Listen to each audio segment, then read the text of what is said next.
Hello, Sim fans! PMDG has given another brief update on their 737 and 777 aircraft, including some new pictures of their 777, which we'll be checking out shortly. Furthermore, PMDG has released a fix to their 737 line to address some software instability issues with the aircraft. Okay, so let's get to it. Now, first off, we'll start with an update on the PMDG 737 software instability fix. The PMDG has been working on a software stability issue with the 737 that has led PMDG to a few important fixes that they have bundled and pushed out via their PMDG Operations Center. Now, these fixes are related specifically to a mechanism within the 737 that controls a viewpoint while we are entering data into the tablet. With doing so, it was possible to get the viewpoint camera stuck while entering data into the tablet. This would lead to a confusing condition which would have one believe that the simulator had frozen, although the simulator would be running perfectly fine. In a nutshell, PMDG has addressed the issue and has released build version 3.00.0093, which is available now via the PMDG Operations Center for those of you that purchase the aircraft from PMDG Direct.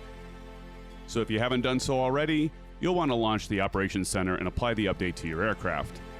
Now, for those of you that purchase the aircraft via the MSFS marketplace, for those of you that are on either PC or Xbox, you'll have to wait a few weeks for the update to become available due to the ingest time it takes for the marketplace to have this available.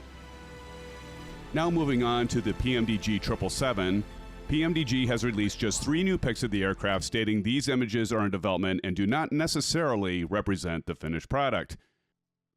Now for the first pic shown here, you can see this is a general overview of the flight deck taken just above the pedestal. The founder of PMDG, Robert Randazzo, points out, as you can see, a portion of the cockpit is in direct sunlight and most is lit by the indirect lighting. Now this shows off the diffusive quality of the surface paint that is used on the flight deck, which is a very hard coating to work with because it does such an effective job of diffusing light in order to reduce glare on the flight deck, which makes it very hard to photograph or scan effectively. Robert also points out this image showcases the beginning of some of the wearing that is currently being implemented, specifically the high-touch areas that tend to get polished by fingertips and the oils that they carry.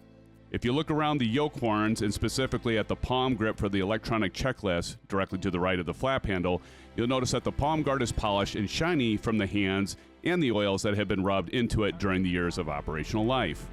This is certainly a nice touch and shows PMDG's attention to detail. Now for this next pic, we can see the rudder pedals and floor showing normal operational wear, and Robert points out in this image you can get a sense of the quality of the nap and edging on the carpet sections that are held down mostly by Velcro in order to give the flight deck a finish feel.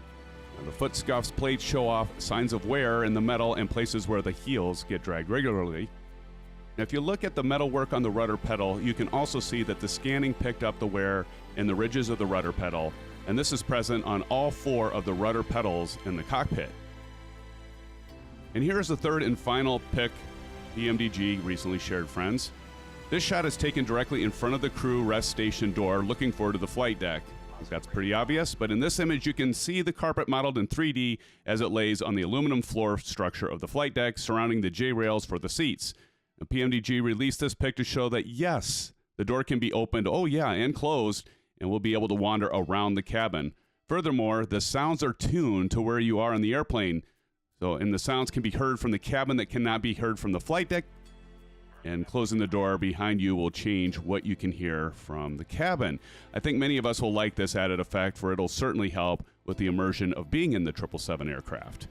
As in the 737, the movable lights on the flight deck, the grime lights and the reading map lights, these can be moved about and pointed where you want them. This is currently a feature we can all check out today in the 737 and is the same effect that will be present in the 777.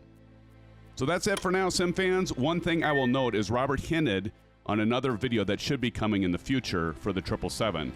So please stay tuned to the channel for more PMDG updates on the 737 and 777, as well as other news, highlights, and of course, live streams. And until next time, friends, stay safe, happy simming, and blue skies. We'll see you soon.